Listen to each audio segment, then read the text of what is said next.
Hi Taurus! Kamusta? Welcome back to Pinay Angel Tarot. This is your August kapalaran para sa mga Taurus. General love and career reading. Tingnan natin ang energies connected sa'yo this time. Kamusta kayo guys? Na-miss ko kayo. Comment present para alam kung nanonood kayo. Tingnan muna natin yung unang mga mensahe. Make sure to click like. Pag maraming views, comments, likes, gagawa po tayo ng extended. Okay? So, unang card mo, The Miracle of Prayer, Archangel Sandalphon. Thank you, Sandalphon, for delivering my prayers to heaven. Mukhang nagiging spiritual ka ngayon. Yung mga dasal mo, nagdadala ng miracle sa buhay mo. Kaya, pagpatuloy mo yan. Yung iba siguro yan yung kailangan yung baguhin or kailangan yung gawin ngayon, yung pagdadasal. Kasi malakas ang manifestation power mo. At merong angel na talagang tinutulungan ka through your prayers. Ayan, I love that. Next card mo, instead of praying for an outcome, I pray for the highest good for all. Synchronize yung mga cards dito about prayer. Yung kanina, prayer din yon. Ang sinasabi dito, wag mo daw ipilit yung isang sitwasyon. Kapag nagdadasal ka, hilingin mo yung ikakabuti ng lahat. Nakita ko you are taking it one step at a time. Angel numbers 1, 2, 3 nakita ko ngayon guys. I love it. So talagang sinasabi sa'yo at nafe-feel mo yon. Merong gabay talaga dito na take it one step at a time. Hindi kailangan madaliin kung ano man tong pinagdadasal mo. Okay? Kasi, this is about control eh. Sinasabi lang dito, Taurus, na wag mo daw kontrolin. Isipin mo din yung mga ibang taong nasa paligid mo or yung, kung sino yung mga involved dito. At hilingin mo yung ikakabuti para sa lahat. Next card mo, if you could do anything, what would it be? The answer dwells in your heart, not in your mind. For the heart is the gateway to the soul. Oh my gosh. So, nasa puso mo daw ang kasagutan, hindi daw sa pag-iisip mo. Ayan, buksan mo yung puso mo. Tanungin mo lagi kung anong sinasabi ng puso mo. Minsan kasi, nafe-feel mo yung energy na napipressure ka sa mga gusto mong mangyayari. Pero wala daw sa pag-iisip yung kasagutan. Kailangan lang talaga minsan, i-shut down mo yung pag-iisip mo at i-turn on mo yung puso mo or yung emosyon mo. Okay? A message for you. I'm thinking of you this very moment. Your love fills me with light. I love you. Oh my gosh. So, merong love na a-attract mo yung love ngayon. Meron ding nag-iisip sa'yo. Puno ng pagmamahal. And puno ng positivity. Very nice. Okay. Good vibes. Sobrang good vibes yung mga unang cards. Ngayon naman, tingnan natin from the tarot. Okay, ready ko muna ng mga cards nyo, guys. Anong energies ang connected kay Taurus this time? Okay.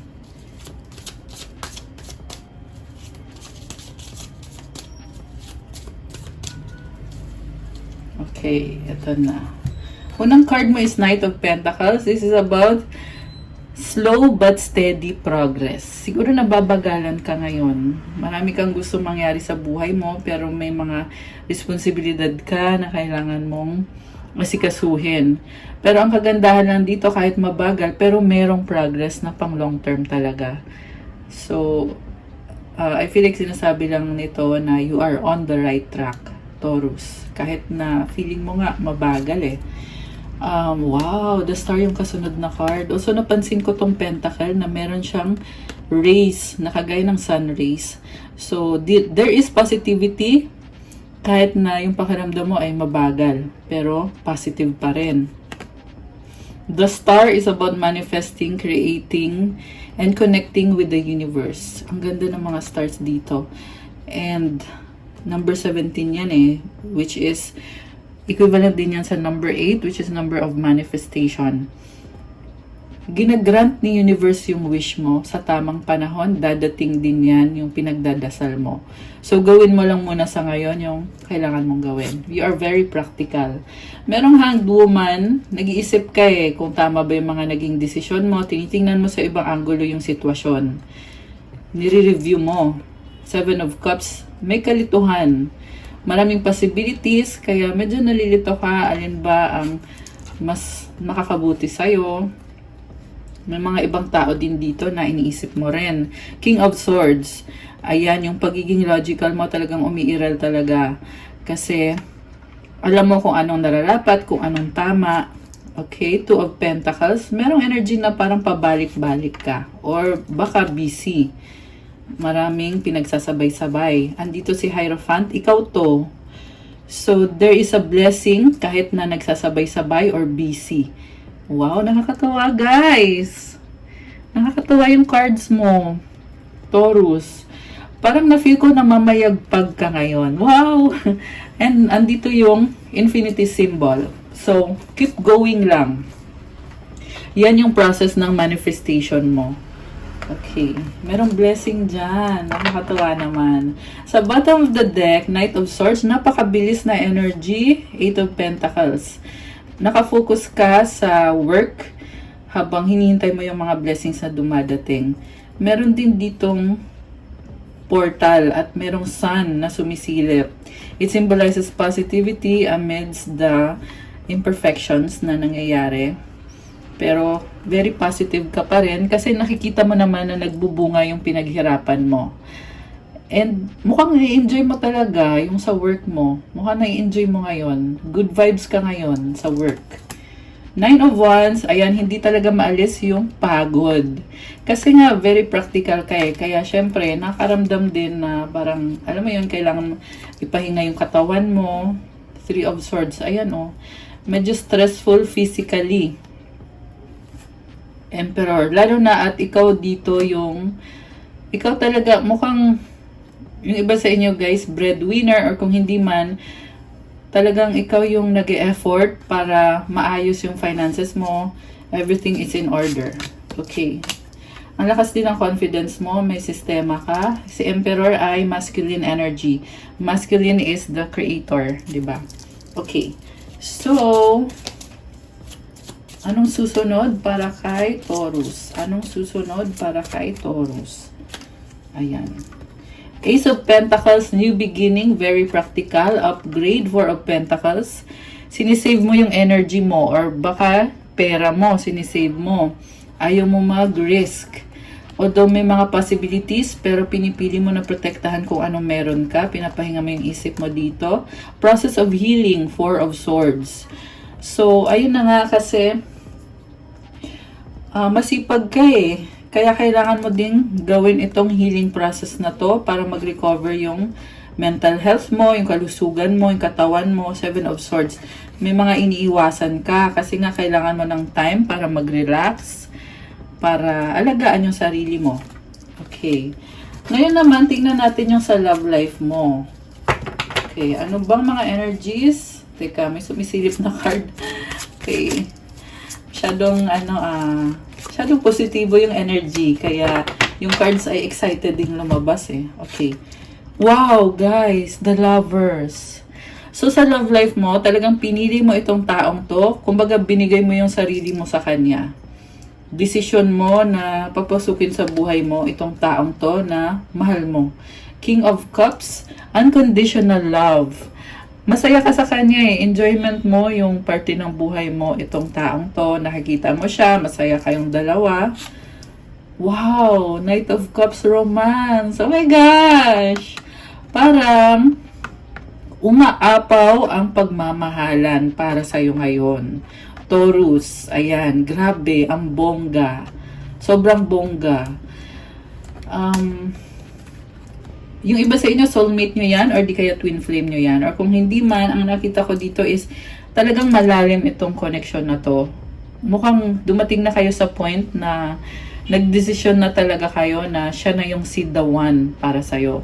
Meron kang nakikita dito na may problems, kasi ikaw sa sarili mo, may mga sarili ka ding pangangailangan.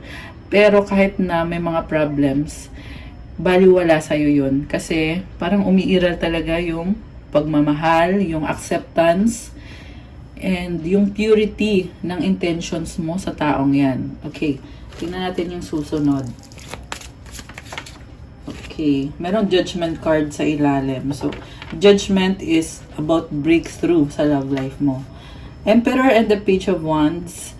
Bakit parang nakikita ko dito, ikaw yung nag-e-effort, or possibly guys na may na-feel ako dito na ibang tao, energy ng ibang tao. Mukha merong trust issue, or may iniisip kayo na ayun na nga, may energy ng ibang tao na baka merong pagsiselos issue dito. Okay. Nagsaset ka ng boundaries na parang sinasabi mo dito na dapat very clear yung commitment sa inyong dalawa ng taong yan. The Wheel of Fortune. Okay. Merong upgrade. Queen of Pentacles. Wow! Oh my gosh! Taurus! Napakalaki at napakagandang pagbabago. So, nakikita ko dito, you are very nurturing, motherly na energy, and also, lume-level up ka. Ayan, wala akong masabi. Iba-iba din kasi kayo ng situation, kaya hindi na ako magbibigay ng specific example. Pero ang nakikita ko dito is, ikaw yung gagawa ng paraan para lume-level up ka. Kasi may mga opportunities naman na kumakatok. 3 of Cups, celebration. Masaya. Kwentuhan, ganon. 8 of Cups. Nakikita ko dito may tatalikuran ka. Okay. So, mukhang tatalikuran mo yung daily routine mo para alagaan naman yung sarili mo. Para i-heal yung sarili mo. Nag-aalala about finances. Okay. Magician, you can manifest. Pwede mong ayusin yung problem sa finances na lumabas. Page of Swords and the 3 of Pentacles. Naghahanap ka ng impormasyon, nag-aaral ka. 3 of Wands, 2 of Cups. Okay, may person dito na iniisip mo, tanggap mo siya May bagong offer sa'yo itong person na to. May attraction. Okay. Magkaiba kayo, pero tanggap niyo isa't isa. Okay. Possible na nagkaroon ng conflict dati. Strength. Baka may kadikang fire sign, Aries, Leo, Sagittarius, malakas ang Leo energy. So, itong person na to, may i-offer sa'yo. Gusto niya talaga. Gusto niyang mag-offer sa'yo ng bagong simula. Okay. Grabe. So, itong person naman, na-feel ko iba to Iba to dun sa main person mo. So, posible din kasi to family member or someone na magkaiba kayo ng ugali. Yan lang yung nakita ko. Magkaiba kayo pero tinanggap nyo ang isa't isa. Okay, pero ang gusto kong i-clarify ngayon is yung sa person mo. Ano ba ang energies connected dito? Sandali kuha ko kayo ng cards. Ano ba ang energy ng person ni Taurus ngayon? Oh my gosh. So, the same lang. Yung taong paparating at yung energy ng person mo, very committed sa'yo. May bagong offer. Parang nagka-problema kayo dati pero nag-a-adjust siya sa'yo Inoobserbahan ka niya at inisip niya kung ano bang magpapasaya kay Taurus. Paano ko ba mapapasaya si Taurus? At ipapakita niya sa'yo yan. Ilalaban niya sa'yo yung commitment ninyo. Merong commitment talaga, guys. Queen of Pentacles. This person is also very practical and very independent. Malakas din dito ang Earth signs, Capricorn, Taurus, Virgo. Wow, may pagmamahal din siya sa'yo, King of Cups. Pangarap ka niya. The reason kung bakit siya mag-offer sa'yo, kasi gusto niyang gawa ng paraan para maayos yung sitwasyon niyo ngayon. Kasi, ikaw yung nagpapasaya sa kanya. Meron tayong King of Cups This is deep love, unconditional love. Parang alam din naman yan na may mga problems na hindi nyo pa naaayos. Pero baliwala sa kanya yon. Ang na-feel ko dito parang gustong bumawi sa'yo. Baka may nagawa siya sa'yo na nagkamali siya. Kaya ngayon, iniisip niya, mag-o-offer ako kay Taurus kasi masaya ako kay Taurus. At, ayun, gusto niyang i-enjoy yung connection ninyo. Okay. Ano pang feelings ng person ni Taurus? King of Pentacles. Alam mo sa loob-loob niya, very serious nitong person na ka-deal mo. Kaya siguro minsan, minsan hindi siya gumagalaw, no? Very serious eh, baka nga earth sign to. Earth sign ka din naman. So, kasi malakas yung earth energy. Anyway, so si person mo, nakita ko dito, gusto niya i-enjoy yung mga blessings sa buhay niya. May loyalty. Ayan, loyal siya sa'yo deep inside. Medyo rigid nga lang siya, no? Medyo ano siya, mataas yung standards nito. So, Queen of Cups and the Knight of Swords. Oh, may positive na energy na biglaan. Ayan. So, happiness ka niya. Ayan. Mabibigla ka na lang, parang meron akong nakitang pa-surprise. Oh my gosh, the Empress. Knight of Cups, this is fertility and attraction. Ayan guys. So, na-feel ko ngayon, magiging masaya ka dito, Taurus. Kasi, kanina nakita ko sa'yo, malalim din yung love, may attraction. Sa kanya, ganun din. Oh my gosh! Ayan guys. So, ini-enjoy niyo yung relationship nyo. May possible na pregnancy. Ayan, kung gusto nyo yon. So, meron tayong Queen of Swords, King of Swords, and the King of Wands. May nakita ko dito na past person. Naka-reverse si Emperor. Baka, kanina nabanggit ko yung pagsiselos, no? Nabanggit ko ba o hindi? Kasi yan ulit yung na-feel ko dito na parang merong pinagsiselosan. Ayan, nag-reverse si Emperor eh. Ayan, nag-reverse din to. Ayan, so, siguro isa pa to sa kailangan nyo ng clarity. Kasi meron ako nakitang pagsiselos. Ayan guys ha. So, i-settle nyo yan sa person nyo. Okay? Ayan. Ano ngayon ang susunod para kay Taurus? Ito gustong lumabas. Merong Page of Cups. Exciting opportunity or message. Okay. Anong outcome pala dito? Two of Wands, waiting. The Fool, the High Priestess, Ten of Pentacles, and the Two of Swords. Okay. Bagong simula to para sa'yo. Minamanifest mo. Uy, andito pala yung Eight of Swords. Parang merong umiinit ang ulo. Merong umiinit ang ulo, pero sa totoo lang, komportable naman. May mga doubts lang. Ayun.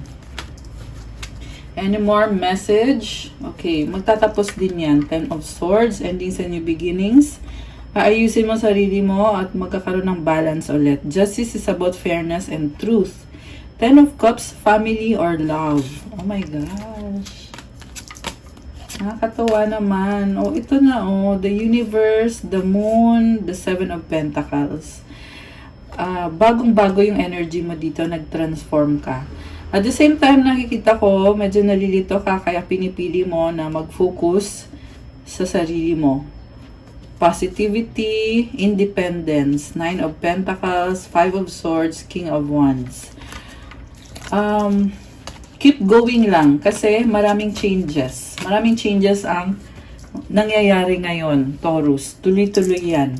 Ngayong Leo season. Leo season kasi tayo ngayon eh. Okay, anong outcome para kay Taurus?